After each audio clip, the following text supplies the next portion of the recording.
Thermal boundary layer के अंदर अब तक हमने क्या क्या करा है, हम टेम्परेचर प्रोफाइल कैलकुलेट कर चुके हैं और बाउंड्री कंडीशंस बता चुके हैं, थर्मल बाउंड्री लेयर की डेफिनेशन बता चुके हैं। अब जो ये वाला पार्ट है, पार्ट 2, इसमें हम एनर्जी बैलेंस लगाएंगे और एनर्जी इंटीग्रल इक्वेशन निकालेंगे। मैं जो बोल रहा हूँ वो थोड़ा टिपिकल से लगा तो मैं दोबारा बोल देता हूँ।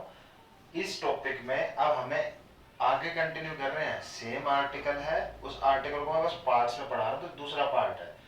उसके बाद यहाँ से पढ़ेंगे जो मैंने पहला पार्ट दिया था टेम्परेचर प्रोफाइल के बाद, वो क्या है, अब हमें एनर्जी बैलेंस लगाकर एनर्जी इंटीग्रल इक्वेशन निकालनी है। तो एनर्जी बैलेंस लगाते हैं, मुझे क्या लगाना है, एनर्जी बैलेंस।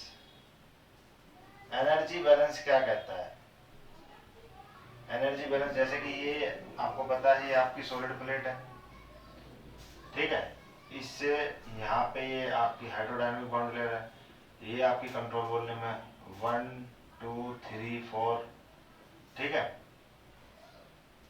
थोड़ा सा ऊपर बना देता हूँ, ये आपकी कंट्रोल वॉल्यूम है, ठीक है। ये एक्स नॉट डिस्टेंस के बाद आपकी क्या है, थर्मल बाउंड्री लेयर है ना, ये सब मैं पहली वीडियो में बता चुका हूँ, तो आपको पता होगा होपफुली। तो अब मुझे क्या करना है, मुझे इस पर एनर्जी बैलेंस लगाना है, ठीक है। मैंने मान लिया यहाँ से जो फ्लूइड आ रहा है, ये जो फ्लूइड आ रहा है अंदर, ये जो फ्लूइड अंदर आ रहा है, ये हीट लेके आ रहा है अपने साथ, तो यहाँ से इसने एनर्जी लेके 1 2 प्लेन से इसने एंट्री की। एनर्जी किसके थ्रू ट्रांसफर करेगा ये फ्लूइड, फ्लूइड किसके थ्रू एनर्जी ट्रांसफर करता है, यहाँ वाला फ्लूइड इस वाले फ्लूइड को एनर्जी किस तरह से ट्रांसफर करेगा, कन्वेक्शन के थ्रू। तो एनर्जी कहाँ से आ रही है, 1 2 प्लेन से कन्वेक्शन के जरिए, ठीक है। मान लो थोड़ा सा मास यहाँ से एंट्री कर जाता है, वो भी एनर्जी लेकर आएगा, किसके थ्रू, कन्वेक्शन के थ्रू। तो एनर्जी एक तो यहाँ से आ सकती है, एक यहाँ से आ सकती है कन्वेक्शन के थ्रू, ठीक है। और ये तो सॉलिड प्लेट है, मान लो अगर आप इसको नीचे से हीट कर रहे हो, आपने खुद ही कहा था कि मैं एक्स नॉट डिस्टेंस के बाद मैं हीट कर रहा हूँ सॉलिड प्लेट को। तो यहाँ से अगर आप हीट कर रहे हो तो यहाँ से भी एनर्जी आ रही है, पर ये एनर्जी किसके थ्रू आ रही है, कंडक्शन के थ्रू, कंडक्शन के थ्रू, ये कन्वेक्शन के थ्रू, और ये भी कन्वेक्शन के थ्रू।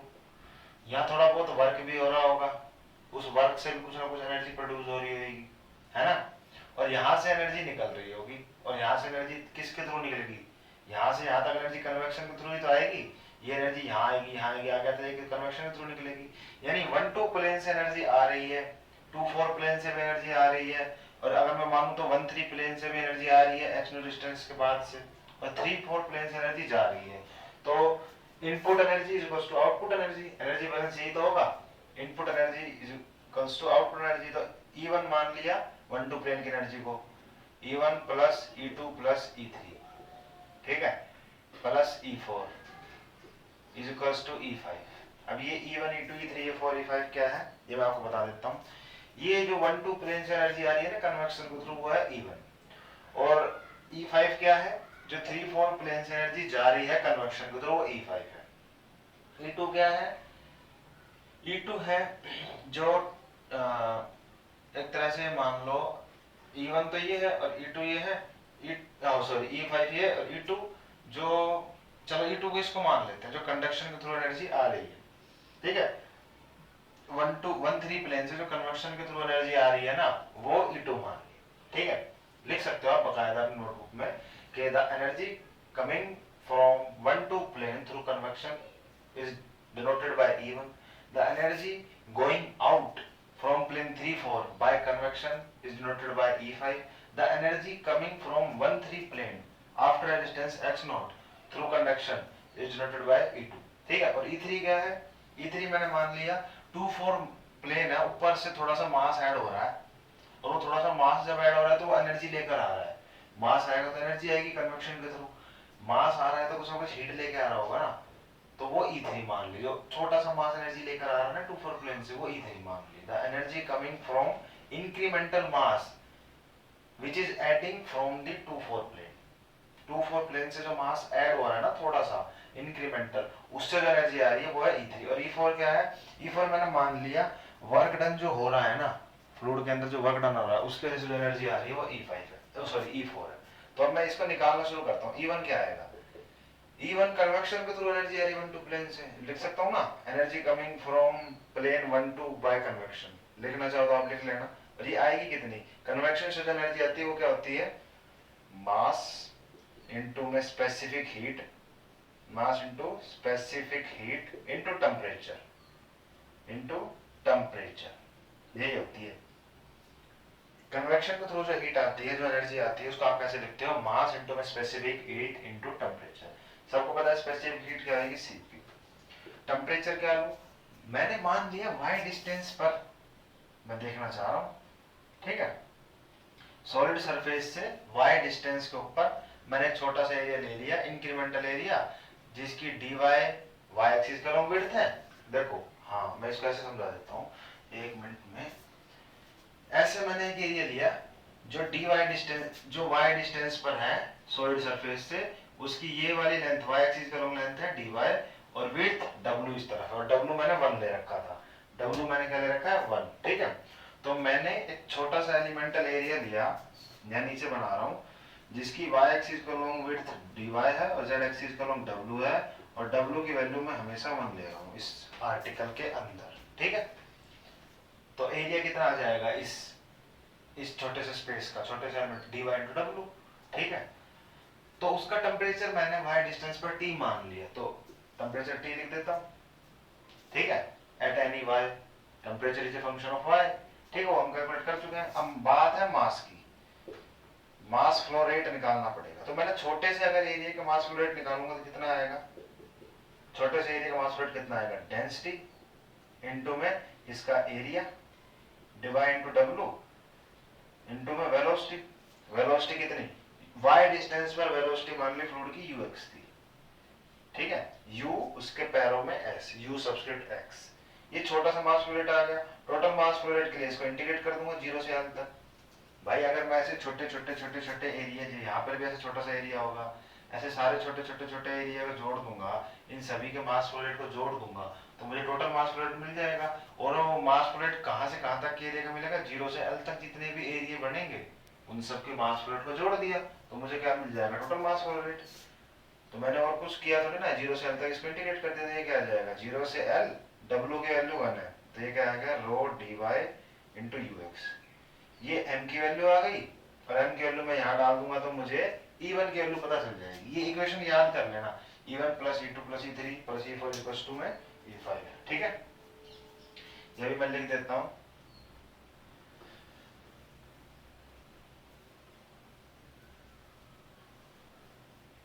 एक सेकेंड, ये आपकी E1 की वैल्यू क्या आ गई, यहाँ पे लिख रहा हूँ, E1 इज इक्वल्स टू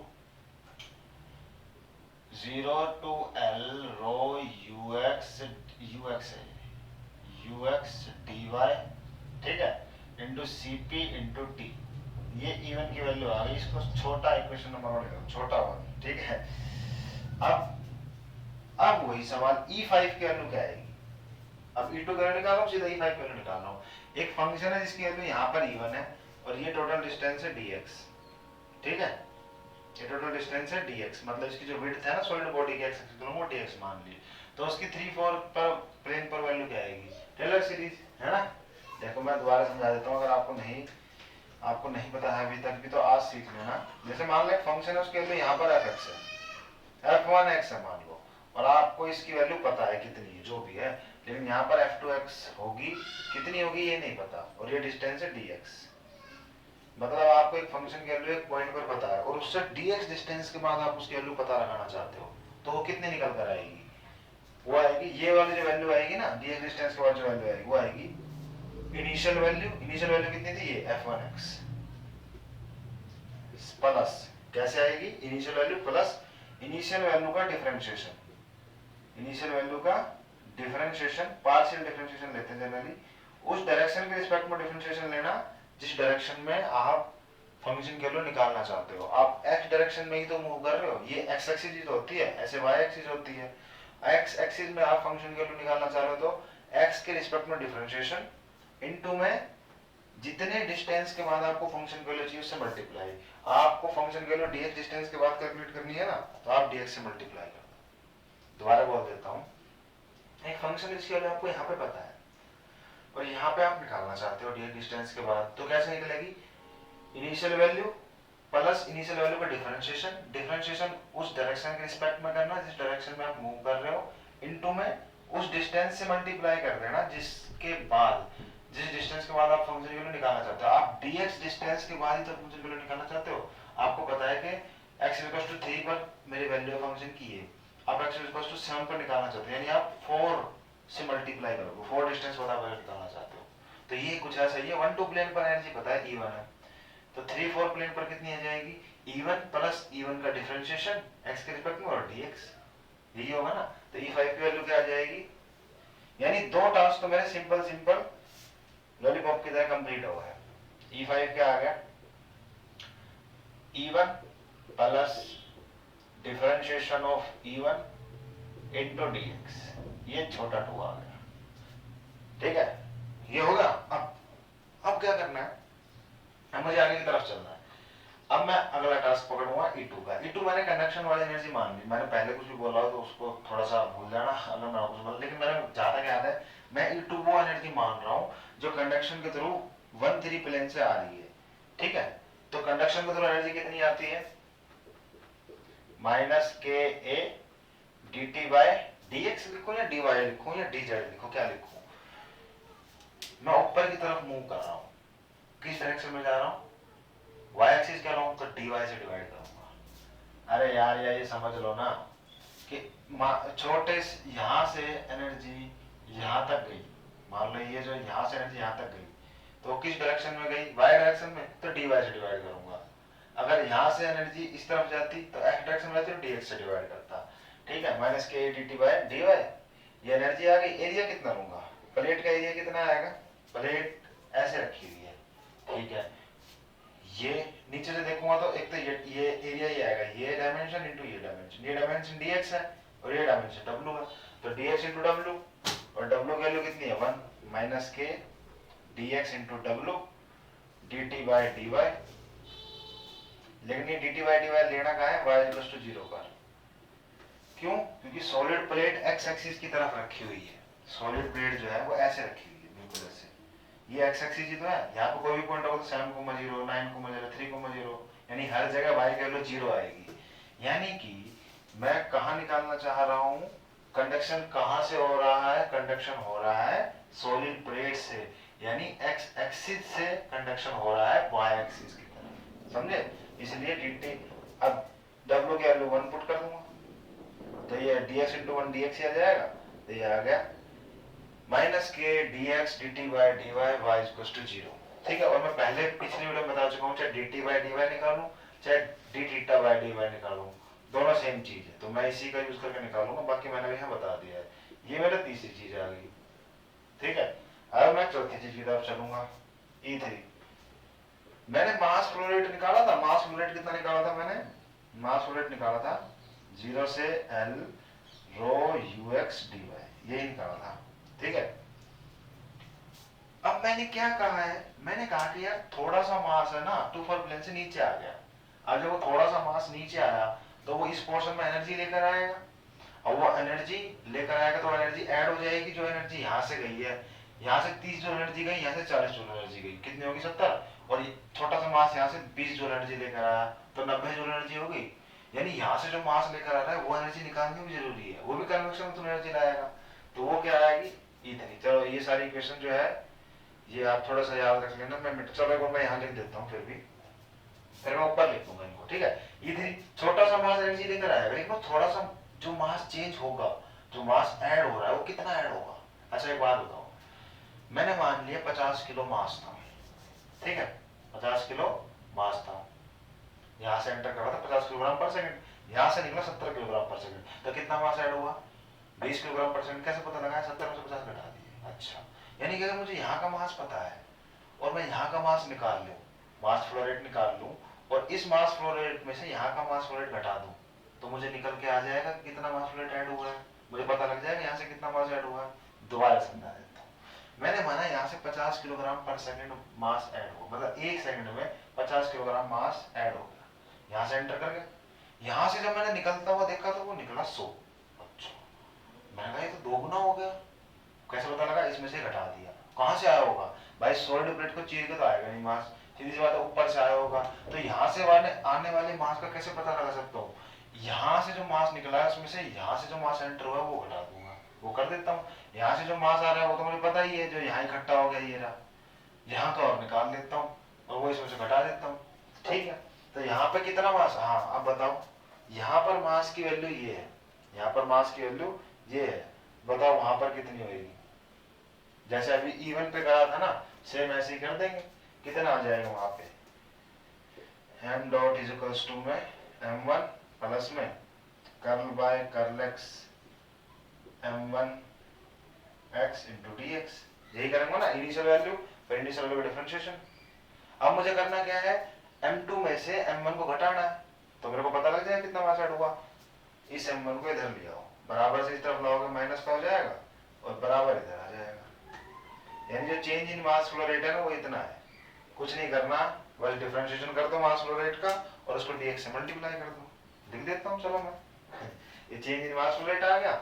अब ये मास एनर्जी लेकर आया होगा, एनर्जी कैसे निकालूंगा इस मास के थ्रू, कुछ नहीं करना, बस इसको डिफरेंशिएट करो और dx से मल्टीप्लाई करो। ठीक है, इसको डिफरेंशिएट करो और dx से मल्टीप्लाई करो।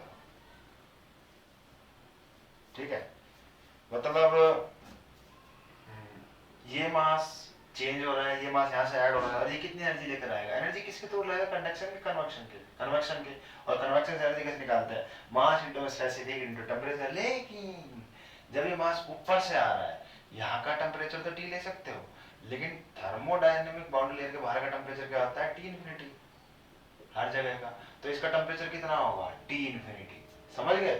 थर्मोडायनेमिक बाउंड्री लेयर जहाँ खत्म हो जाती है ना, उसके बाद सारी जगह का टेम्परेचर फ्री स्टीम टेम्परेचर के इक्वल होता है, और फ्री स्टीम टेम्परेचर कितना होता है, T इन्फिनिटी। ये बात समझ में आ गई, आगे चलें फिर। तो बस कुछ नहीं, इसको T इन्फिनिटी से मल्टीप्लाई कर दो, सीपी से कर्ल बाय कर्ल x 0 से L rho ux dy dx। ठीक है, Cp इंटू टी इन्फिनिटी, ये मेरी E3 की वैल्यू है, मतलब मैं कितनी की वैल्यू कैलकुलेट कर चुका हूँ, एक ये, हाँ मैं टोटल 4 वैल्यू कैलकुलेट कर चुका हूँ। अब मुझे 5 वैल्यू निकालनी है बस, E5 की या नहीं E4 की, E5 तो मैं पहले निकाल चुका हूँ, तो मैं कैसे निकालूंगा, वो भी मैं निकाल देता हूँ। वो विस्कस वर्क है, वो जो वैल्यू है वो क्या है, वो विस्कस वर्क है। विस्कस वर्क कैसे निकालूं, ये सारी वैल्यू मैं एक बार एक जगह लिख देता हूँ, बैलेंस में लगा देता हूँ, एनर्जी बैलेंस में। ये इक्वेशन आप नोट कर लो, अभी हम इसका यूज करेंगे। अब जो मैं निकलवाने जा रहा हूँ ना अगली टर्म, वो थोड़ी सी टिपिकल पड़ सकती है आपके लिए, उसको थोड़ा ध्यान से समझना, ठीक है, थोड़ा सा ध्यान से, बाकी है वो आसानी। E4 क्या है, viscous work, viscous shear work बोलते हैं इसको, विस्कस शियर वर्क।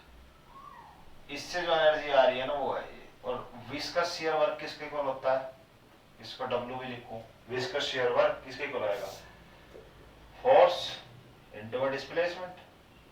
ये क्या है, viscous shear force, work done क्या होता है, force into displacement, viscous shear force. और ये क्या है, ये सबसे मेन चीज है, ये तो फिर भी आ जाएगा, ये सबसे मेन चीज है। तो पहले मैं विस्कस शियर फोर्स ही निकाल देता हूँ, ठीक है, वो सिंपल है निकालना। कैसे होता है भाई, शियर स्ट्रेस क्या होता है, शियर स्ट्रेस होता है म्यू du बाय dy, है ना, du बाय dy। इसको ux लिख दिया ताकि पहचान रहे, या u भी लिख लो खाली, कोई दिक्कत वाली बात नहीं, कर लिख लो, सबसे सही तो ये रहेगा, ठीक है। और शियर स्ट्रेस वैसे तो ये होता है, लेकिन वैसे क्या होता है, फोर्स अपॉन में टेंजेंशियल एरिया, ठीक है। मुझे तो फोर्स चाहिए, तो मैं एरिया से मल्टीप्लाई कर दूंगा। देखो यहां समझा देता हूँ, ये होता है फोर्स अपॉन में टेंजेंशियल एरिया। अब मुझे फोर्स चाहिए ना, सिर्फ विस्कस शियर फोर्स चाहिए, ये एफ वी ही है या एफ है, कोई दोनों सेम चीज है। ये शियर स्ट्रेस है, विस्कस शियर स्ट्रेस कहते हैं शियर फोर्स अपॉन में एरिया। एरिया फोर्स कैसे आएगा, एरिया से मल्टीप्लाई कर देता हूँ दोनों तरफ, टेंजेंशियल एरिया, ये कट गया, तो ये क्या आएगा, tau into 80, F A V, F V, यानी एफ की वैल्यू तो सिंपल आ जाएगी और टाउ की वैल्यू ये डाल दूंगा यहाँ पे, mu curl u by curl y, तो क्या आ जाएगा, विस्कस शियर फोर्स क्या आ गया, mu curl u by curl y into ये मैंने किसकी वैल्यू डाली, टाउ की, एरिया की value tangential area, tangential area कौन सा लूंगा। अच्छा ये बताओ, यहाँ पर अगर कोई एरिया है तो टेंजेंशियली ऐसे होगा, जैसे कि मैं आपको एक मिनट समझाता हूँ जो मैं कहना चाह रहा हूँ अपने भाव। टेंजेंशियल एरिया जैसे मान लो ये नोटबुक है, ठीक है, ये ऐसे रखी हुई है, इस पे फोर्स इस तरह लग रहा है, ठीक है, जैसे मैं यहाँ लगा देता हूँ, इस पे फोर्स मैं इस तरफ लगा रहा हूँ, तो इस वाले एरिया पे फोर्स लग रहा है ना, या फिर मैं समझाता हूँ, अगर मैं इस पे ऐसे फोर्स लगा रहा हूँ तो मैं ऊपर ऊपर वाले एरिया पे लगा रहा हूँ, लेकिन मैं ऐसे फोर्स लगा रहा हूँ इस पे ऐसे, तो मैं इसको नीचे की तरफ फोर्स लगा, ये नॉर्मल फोर्स है और ये टेंजेंशियल फोर्स है, इन दोनों में फर्क है। अगर मैं नॉर्मल फोर्स लगाता हूँ, अगर मैं इस पे ऐसे फोर्स लगाऊंगा ना अंदर की तरफ ऐसे ऐसे, तो मुझे कौन कौन सी डायमेंशन लेनी पड़ेगी, एक तो नीचे वाली और एक साइड वाली, यही तो डायमेंशन हुआ क्योंकि मैं इस पे ऐसे नॉर्मल फोर्स लगा रहा हूँ। अगर सीधा ये भी नहीं समझ में आता, टेंजेंशियल फोर्स देखो, टेंजेंशियल फोर्स ऐसे लग रहा है ना इस वाले एरिया पर, नीचे वाले पे तो लग नहीं रहा, ना ही इस पे लग रहा है, सिर्फ इस पे लग रहा है ना, देखो ये ऊपर ऊपर गत्ता हिल रहा है, तो कौन सा ले लूंगा, this dimension to this dimension, ये कौन सी है dx, ये कौन सी है z, तो dx इंटू डब्ल्यू, और w कितना है 1, तो dx इंटू डब्ल्यू यानी dx इंटू 1, तो क्या आ जाएगा dx इंटू 1। ये तो विस्कस शियर फोर्स आ गया, लेकिन अब मेन खेल है इसका, विस्कस शियर, ये जो डिस्प्लेसमेंट है ना इसके ऊपर काम करता हूं मैं, ये समझाता हूं, ये मैं नीचे ही लिख लेता हूं, ठीक है, ये याद रखना आप बस। अब मैं सिर्फ डीवी बताता हूं क्या है, डीवी मेन टर्म है, डीवी क्या है, डीवी है, डीवी एक तरह से डिस्टेंस है, ऐसे तो डिस्टेंस है, लेकिन डिस्टेंस कौन सा, distance per unit time, distance per unit time, ठीक है, ये क्या है, डिस्टेंस पर यूनिट टाइम, यानी डिस्टेंस डिवाइडेड बाय टाइम। क्यों हुआ ये, जरा सोच के देखो, प्रिंसिपल ऑफ होमोजेनिटी कहता है कि सेम यूनिट वाली चीज जुड़ेगी, मतलब मीटर में मीटर ही जुड़ेगा, किलोमीटर में किलोमीटर जुड़ेगा, मतलब कहने का मतलब है लेंथ में लेंथ जुड़ेगी, फुट में फुट जुड़ेगा, ठीक है, किलोग्राम में किलोग्राम जुड़ेगा, मतलब सेम यूनिट वाली चीजें जुड़ती हैं, लेंथ प्लस लेंथ, ठीक है, और length minus length, same unit की चीजें जुड़ती है, सेम यूनिट की चीजें घटती है, लेकिन वर्क की यूनिट क्या आती है, मैं वर्क निकाल रहा था ना अभी, फोर्स यूनिट डिस्प्लेसमेंट, वर्क की यूनिट क्या आती है, जूल, न्यूटन मीटर।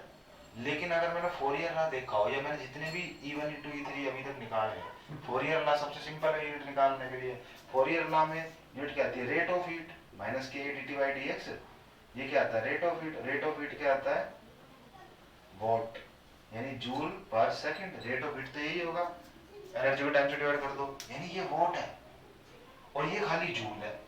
अब खाली जूल तो जुड़ेगा नहीं ना, यानी वोट में तो वोट ही जुड़ेगा ना, तो इसको वोट बनाना पड़ेगा, कैसे बनाऊंगा, मैं डिस्टेंस की जगह डिस्टेंस पर यूनिट टाइम ले लूंगा, तो ये है क्या dv, distance per unit time, यानी एक तरह से ये वेलोसिटी है, ये क्या है, एक तरह से वेलोसिटी।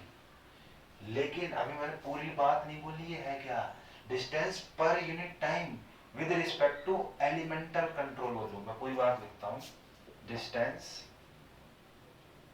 पर unit time, distance per unit time with respect to elemental control volume, elemental control volume, ठीक है, ये समझ में आ गया, मतलब एलिमेंटल कंट्रोल वॉल्यूम क्या हो, डायमेंशन dx dy, w तो बन ही रहेगा, dx dy into 1, ये एलिमेंटल कंट्रोल वॉल्यूम, मेरी कंट्रोल वॉल्यूम क्या है 1 2 3 4, let on the dance floor body डिची डिची, ठीक है, फोकस करते हैं फिर से, तो ये क्या डिस्टेंस पर यूनिट टाइम, लेकिन मैं हमेशा वर्क में फोर्स इनटू में चेंज इन पोजीशन लेता हूँ, है ना, चेंज इन पोजीशन, तो यहाँ पे मैं चेंज इन, एक तरह से चेंज इन पोजीशन लूंगा, यानी मुझे इसका चेंज लेना पड़ेगा, जो वेलोसिटी है एक तरह से मेरा, उसको चेंज निकालना पड़ेगा, जब ही मेरा वर्क निकल कर आएगा। अभी मैं छोटे से उस पर काम करता हूँ, मैं अभी पहले छोटा सा वर्क डन निकाल लेता हूँ, फिर उन सारे वर्क डन स्केलर क्वांटिटी है, अगर मैं छोटा सा वर्क डन निकाल लूँ, छोटे से फ्लूइड ने जो वर्क करा वो निकाल लूँ, और ऐसे जितने भी छोटे छोटे छोटे फ्लूइड वर्क करेंगे उन सबके वर्क को जोड़ दूँ, तो मुझे टोटल विस्कस शियर वर्क मिल जाएगा। अब मैं वही करने जा रहा हूँ, मैं पहले छोटा सा वर्क निकाल रहा हूँ। देखो मान लो यहां पर डिस्प्लेसमेंट u है,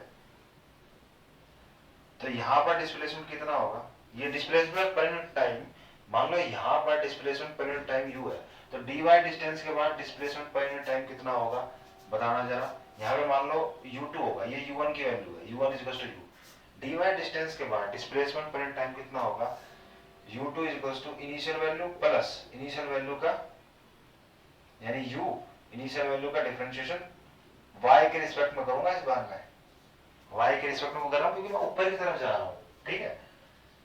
तो क्या करूंगा मैं, यहाँ पे u है तो u as it is plus में u का डिफरेंशिएशन y के रिस्पेक्ट में इनटू में इंक्रीमेंटल डिस्टेंस, dy डिस्टेंस के बाद मुझे डिस्टेंस पर टाइम निकालना है, तो मैं dy से मल्टीप्लाई कर दूंगा, ठीक है। अब क्या होगा, बात समझ में आ गई। अब लेकिन मुझे तो चेंज इन निकालना है डिस्प्लेसमेंट, तो चेंज इन कैसे निकालूंगा, इसमें से ये घटा दूंगा, है ना। चेंज कैसे आएगा, फाइनल में से इनिशियल घटा दूंगा, u2 में से u1 घटा देता हूँ, तो ये u1 ही तो है, इसको उधर ले जाओ बस, या इसमें से जब आप u1 घटाओगे तो यहाँ पे माइनस u आ जाएगा ना, u से u कैंसिल, तो u2 माइनस u क्या आ जाएगा, curl u by curl y dy। ये मेरा आ गया displacement per unit time with respect to control volume, elemental control volume, मतलब मेरा छोटा सा डिस्प्लेसमेंट आ गया छोटे से वर्क के लिए। फोर्स को इससे मल्टीप्लाई करूंगा तो छोटा सा वर्क डन आ जाएगा। छोटा सा वर्क डन क्यों आएगा, क्योंकि मैंने छोटा सा कंट्रोल वॉल्यूम लेकर डिस्प्लेसमेंट पर यूनिट टाइम निकाला है। मैं पूरा कंट्रोल वॉल्यूम लेकर निकालता तो पूरा आ जाता। तो बस अब मैं क्या करूंगा, अब मैं फॉर्मूला में पुट करूंगा वैल्यूज, ठीक है।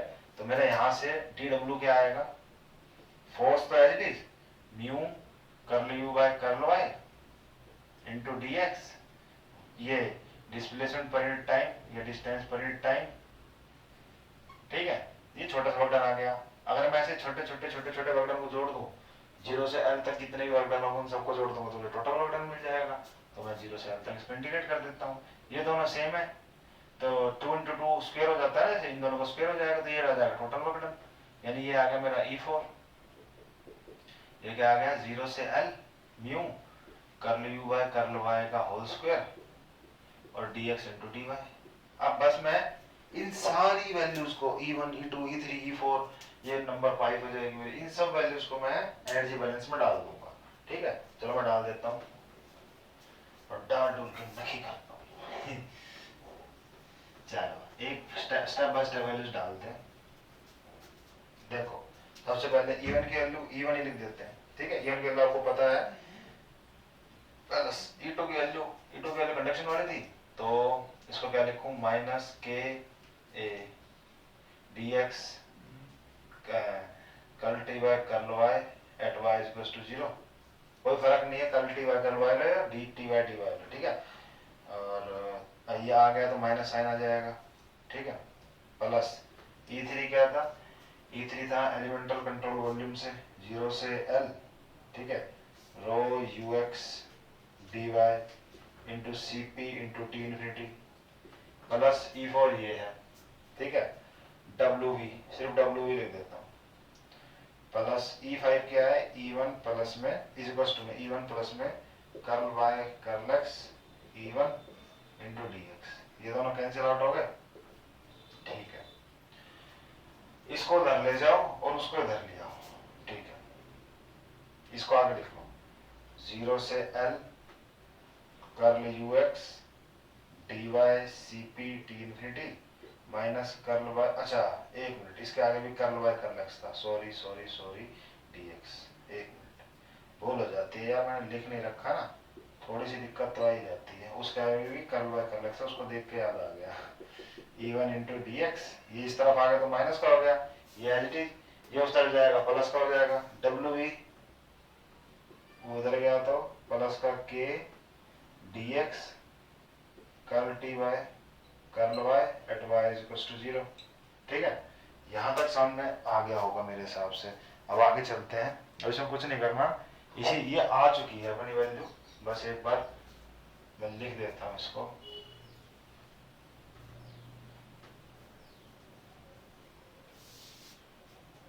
ठीक है।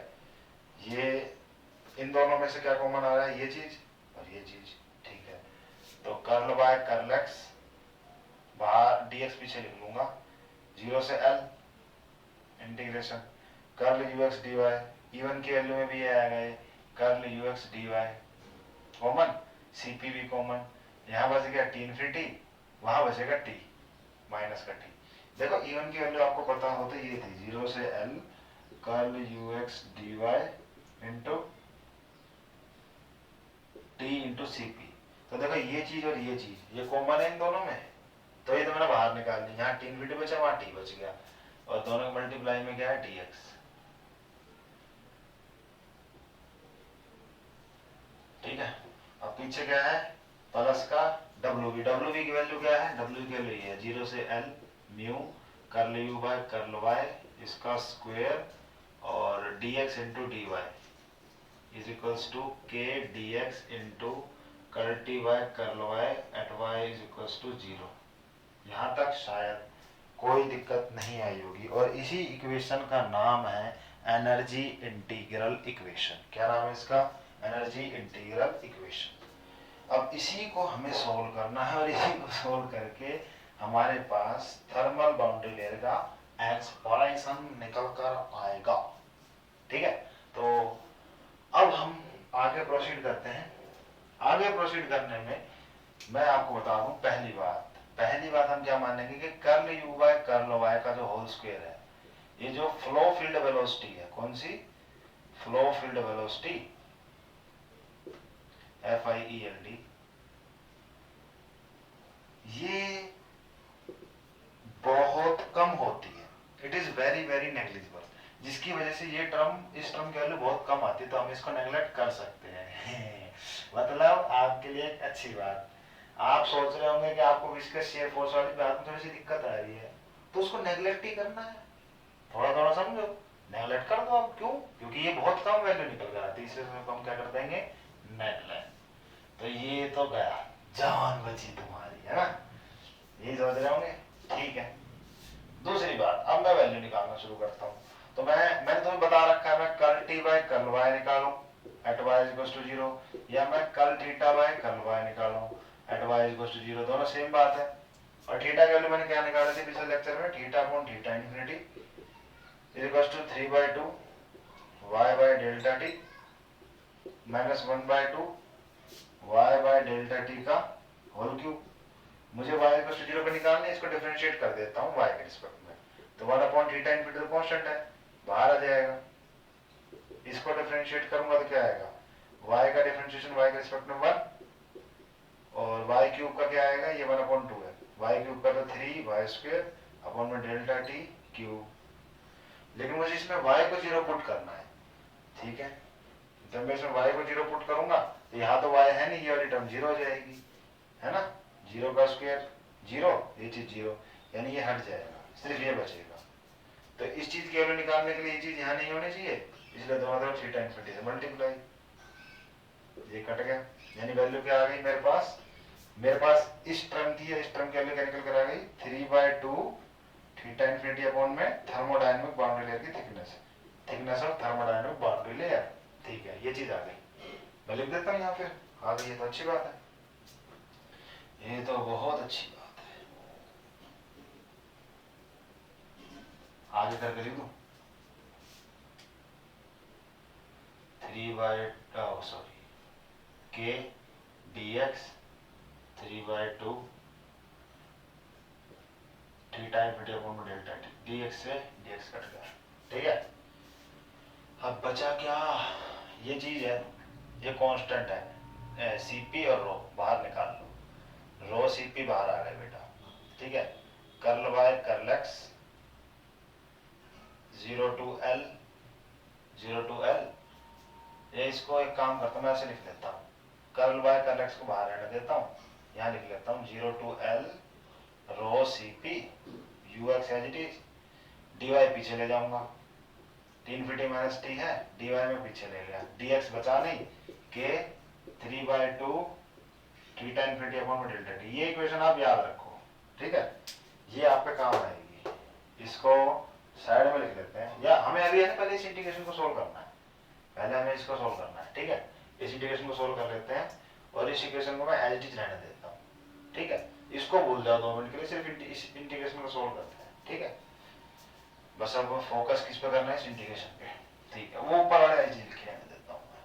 ठीक है, इंटीग्रेशन को सॉल्व कैसे करना, देखो 0 to L है, रो CP है, इसको नहीं ले रहा हूँ, सिर्फ इंटीग्रेशन को सॉल्व कर रहा हूँ। ठीक है, UX है, T इन्फिनिटी माइनस T है, और पीछे dy चला गया। ठीक है, अब मैं क्या करता हूँ, मैं इसमें देखो थीटा की वैल्यू क्या थी, T minus t W, theta infinity की वैल्यू क्या थी, T infinity minus t W. यहाँ पे T भी है, T इन्फिनिटी पे, बस टी डब्ल्यू नहीं है, तो मैं इसमें एक बार टी डब्ल्यू जोड़ रहा हूँ और टी डब्ल्यू घटा रहा हूँ। टी डब्ल्यू जोड़ूंगा, टी डब्ल्यू ही घटाऊंगा। ठीक है, ये टी है, इसमें मैंने टी डब्ल्यू जोड़ा और टी डब्ल्यू घटा दिया। ठीक है, अब ध्यान से देखना, इन दोनों का पेयर बन गया, अगर T infinity minus t W साथ में लिख दिए तो थीटा इन्फिनिटी आ जाएगा, और ये दोनों साथ लिख दिया अगर तो ये आ जाएगा। कैसे आएगा देख लो, 0 to L rho CP UX t infinity minus t डब्ल्यू, ये दोनों साथ लिख रहा हूं, और इन दोनों में से माइनस कॉमन ले लिया, तो ये माइनस का था तो ये प्लस का हो गया, ये प्लस का था तो ये माइनस का हो गया। ठीक है, और ये आ गया dy। ठीक है, चला आगे। अब इसकी वैल्यू क्या है, थीटा इन्फिनिटी, इसकी वैल्यू क्या है, थीटा, लिख दो बस। इसको क्या लिख सकता हूं, थीटा इन्फिनिटी, और इसको क्या लिख सकता हूं, माइनस लगा दूं आगे theta, theta infinity minus theta, ये क्या आ गया dy। बस अब मैं क्या करता हूं, थीटा इन्फिनिटी से मल्टीप्लाई, थीटा इन्फिनिटी से डिवाइड। ठीक है, अब ये डिवाइड वाला नीचे ले आता हूं। ठीक है, और ऐसे यहां करता हूं u इन्फिनिटी से डिवाइड, u इन्फिनिटी से मल्टीप्लाई। ठीक है, और जो डिवाइड वाला है ना, ये तो एक पेयर बन गया, ux अपॉन u इन्फिनिटी। अब इस थीटा इन्फिनिटी को अंदर ले आता हूं, जब मैं इसको अंदर लाऊंगा तो ये इसके नीचे भी आ जाएगा, एलसीएम है ना, और इसके नीचे भी आ जाएगा, यहाँ तो कट जाएगा, 1 आ जाएगा, तो ये क्या आ जाएगा, 0 से L rho CP UX upon u infinity 1 minus theta upon theta infinity, theta infinity dy लिख दो पहले, उसका theta infinity into u infinity. अब इन दोनों की वैल्यू हमें पता है, ux अपॉन u इन्फिनिटी की भी और थीटा अपॉन थीटा इन्फिनिटी की, बस वो यहाँ पुट कर दो और फिर इस इंटीग्रेशन को सॉल्व कर लो। क्या है वो, क्या होती है वैल्यू, बताना जरा। अरे सेम सी ही होती है, देखो मैं लिख देता हूँ, थीटा इन्फिनिटी की तो अभी लिखी थी, थीटा अपॉन थीटा इन्फिनिटी की क्या होती है, 3/2 y upon delta T minus 1/2 y upon delta t का होल क्यूब। इसमें डेल्टा टी आ रहा है, ऐसे इसकी वैल्यू क्या होती है, ux अपॉन इन्फिनिटी की 3/2 y upon delta minus 1/2 y upon delta का होल क्यूब। इसमें ये हाइड्रोडायनेमिक को थर्मोडायनेमिक बाउंड्री लेयर है, इसके अंदर ये हाइड्रोडायनेमिक बाउंड्री लेयर है, T stands for thermodynamic boundary layer, और कुछ भी नहीं मतलब सिंपल बाउंड्री लेयर या हाइड्रोडायनेमिक बाउंड्री लेयर, बस इधर वैल्यू डाल दो। चलो मैं लिख देता हूँ, 0 से L रो CP, इन दोनों को भी आगे ले आना है, theta infinity into u infinity, value डालता हूँ, क्या आएगी 3/2 y by delta minus 1/2 y by delta t का होल क्यूब इंटू में 1 माइनस लिखूंगा, जब मैं इसके आगे माइनस लगाना पड़ेगा ना, इसके आगे माइनस लगाऊंगा तो ये माइनस का हो जाएगा, ये प्लस का हो जाएगा। ठीक है, बस लिख देता हूं, -3/2 y by delta t plus 1/2 y by delta t का cube whole cube into dy। अब मैं क्या करता हूं, मैं इसकी पहले इससे मल्टीप्लाई करता हूं, फिर इससे, फिर इससे, फिर इस टर्म की इससे, इससे, इससे मल्टीप्लाई करके लिख लो। ठीक है, 0 से L rho CP theta infinity into u infinity, इसकी इससे मल्टीप्लाई करोगे 1 से तो एच डी दे जाएगा, इसकी उससे करोगे तो माइनस 9/4 वाई स्क्वायर अपॉन में डेल्टा इंटू डेल्टा टी, इसकी उससे करोगे तो 3/4 y की 4 divided by delta into delta t का होल क्यूब। अब इसकी इससे करोगे -1/2 y बाय डेल्टा टी का होल क्यूब, इसकी इससे करोगे तो प्लस का 3/4 y की 4 अपॉन में डेल, एक मिनट, डेल्टा टी नहीं है, डेल्टा है सिर्फ, तो इसकी, तो मैंने यहाँ गड़बड़ी की होगी, हाँ एक सेकेंड, इसकी इससे मल्टीप्लाई, ये तीन तो सेम आ गए, ठीक है। चौथा जब मैंने इसकी इससे करी तो डेल्टा टी नहीं, डेल्टा क्यूब, ठीक है। फिर मैंने इसकी इससे करी तो 3/4 y की 4 delta cube into delta T, ठीक है। फिर आ जाएगा माइनस का 1/4 y की 6 अपॉन में delta cube into delta T cube और dy, ठीक है। हाँ चलो मैं इसको बस अब मैं सीधा इंटीग्रेट कर रहा हूँ, ठीक है। 0 से l तक की लिमिट है, लेकिन l तक की लिमिट में तोड़ लेता हूँ, मैं यहाँ समझा देता हूँ जो मैं कहना चाह रहा हूँ। मैं ये कहना चाह रहा हूँ, हाँ ये लिमिट मैं आपको समझाता हूँ। देखो मेरे पास इंटीग्रेशन क्या था, 0 से l rho c p u infinity into theta infinity u x upon u infinity, ठीक है, और 1 minus theta upon theta infinity d y, ठीक है। मुझे इंटीग्रेशन देखो यहाँ मैं समझा रहा हूँ, ये मेरी बाउंड्री लेयर है, मैं इसको बता देता हूँ, ये मेरी बाउंड्री लेयर है, ये सॉरी, यहाँ मेरी सॉलिड बॉडी है, ये मेरी हाइड्रोडायनामिक बाउंड्री लेयर है, थर्मोडायनामिक बाउंड्री लेयर है। यहाँ पे टेम्परेचर थीटा है, लेकिन इसके बाहर टेम्परेचर थीटा इन्फिनिटी है, ये है डेल्टा टी तक, और ये है डेल्टा, और ये है एल, ठीक है।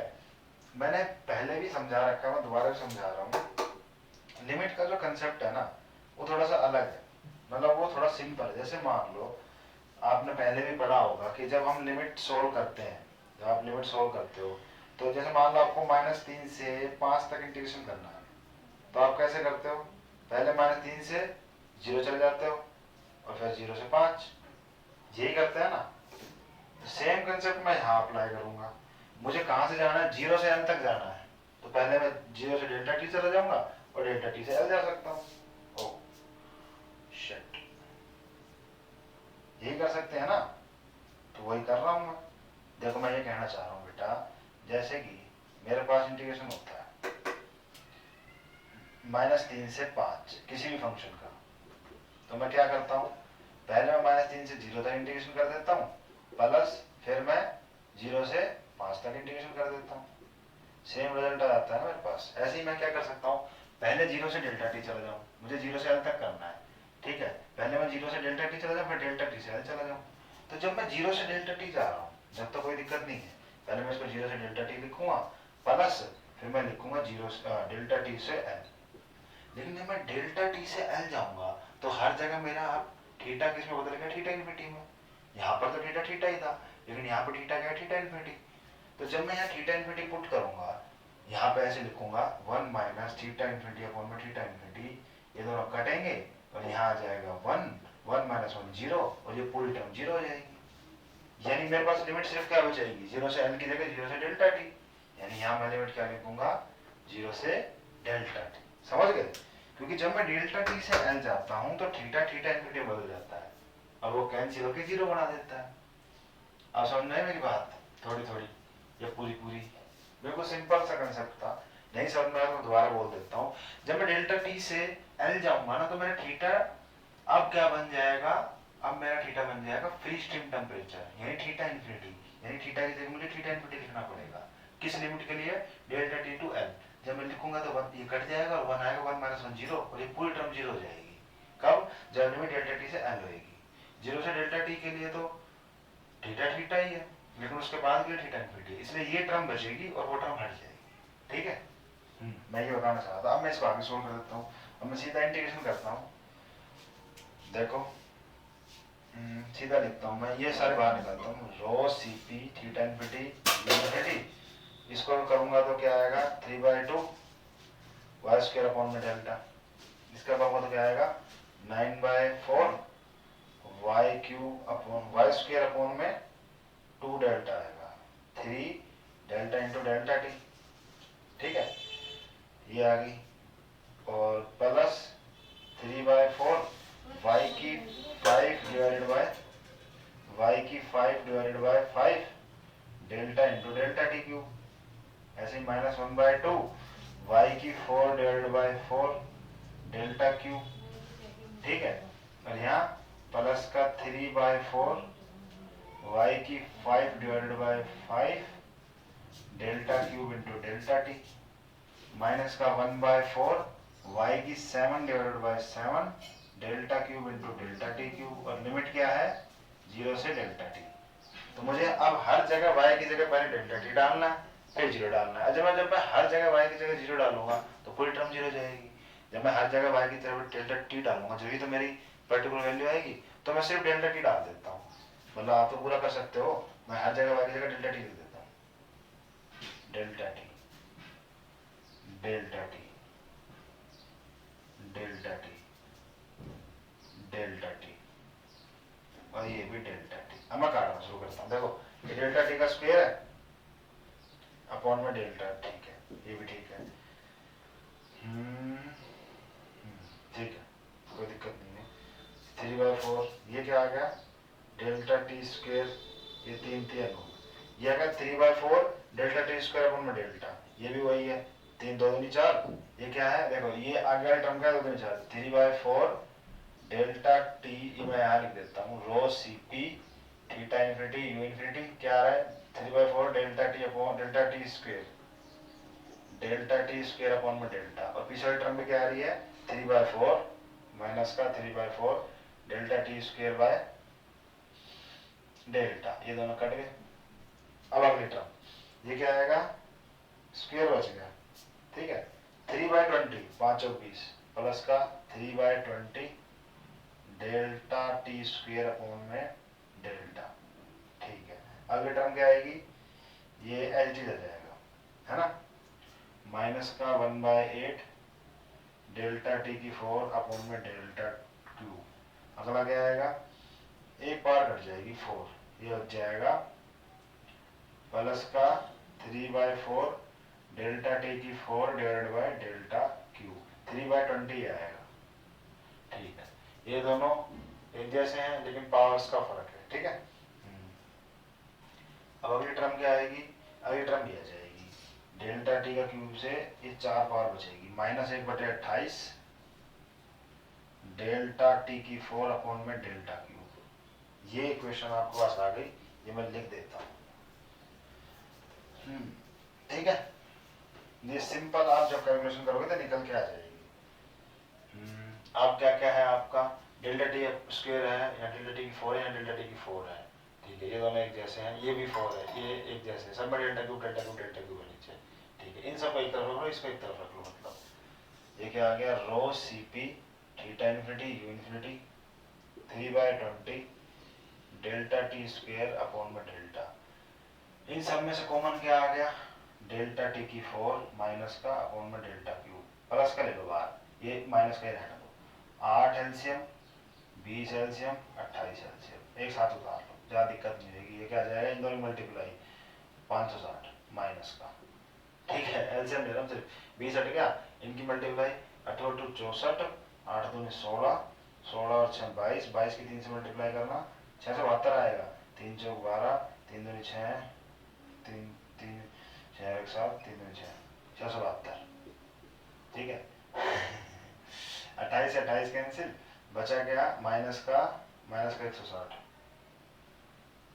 ये कितना आ जाएगा माइनस का ये तो 720 चला गया माइनस का है ना, -560 160 0 6 6 12 6 1 7 माइनस का 720, माइनस का 720 में प्लस का 672 जोड़ा ना, कितना आएगा 28 और 20 48 है ना,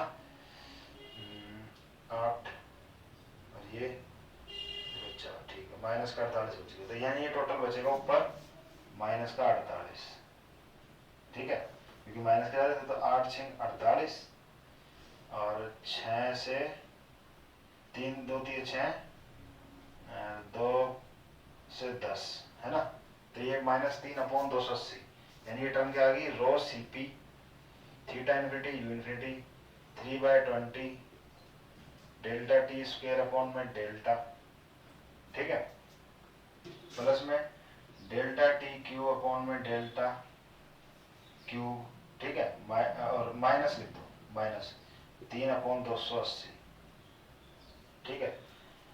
अब मैं क्या करता हूँ, मेरे दिमाग में खुराफाती आइडिया आ रहा है। वो क्या आ रहा है कि मैं इसको डेल्टा से डिवाइड कर दूँ, पूरी को डेल्टा से मल्टीप्लाई, ये सही रहेगा। ये सही नहीं, ऊपर डेल्टा की 4 है, तो मैं इसको डेल्टा से मल्टीप्लाई कर रहा हूँ, डेल्टा से डिवाइड, क्योंकि ये 4 स्क्वायर स्क्वायर बन जाएगा। तो ये नीचे वाला डेल्टा है ना, अंदर लाओ, 3 और 1 4 पावर हो जाएगी, और 1 और 1 2 पावर हो जाएगी। तो यानी मैं पूरे का स्क्वायर लिख सकता हूँ, यानी डेल्टा इसके यहाँ मल्टीप्लाई में ले आओ। मैंने कुछ नहीं करा, डेल्टा से डिवाइड करा, डेल्टा से मल्टीप्लाई करा, ताकि ऊपर नीचे मैं होल स्क्वायर लिख सकूं और यहाँ पे होल पावर 4 लिख सकूं, ठीक है। अभी मैं सिर्फ इंटीग्रेशन सॉल्व कर रहा हूँ, आगे मैंने कुछ नहीं किया है, ठीक है।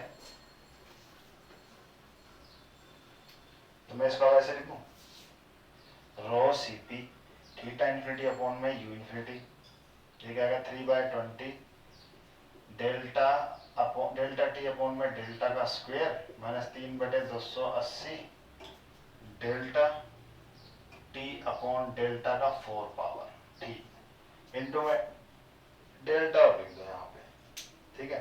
बस अब क्या करना है, अब मुझे थोड़ा सा दिमाग लगाना है। क्या, मुझे पता है कि मैं पहले ही डिफाइन कर चुका हूँ कि जो मेरी थर्मोडायनेमिक बाउंड्री लेयर है वो हाइड्रोडायनेमिक बाउंड्री लेयर से कम होती है। मतलब मेरी जो थर्मोडायनेमिक बाउंड्री लेयर है डेल्टा टी, वो कम होती है हाइड्रोडायनेमिक बाउंड्री लेयर से। दोनों तरफ से डिवाइड करना, हाइड्रोडायनेमिक से, यहाँ 1 आ जाएगा, यानी delta t upon delta is less than 1, यानी इन दोनों का रेशो 1 से छोटा है, यानी जो टर्म है इसका रेशो 1 से छोटा आएगा, यानी 0.5, ये 0.3, ऐसा कुछ।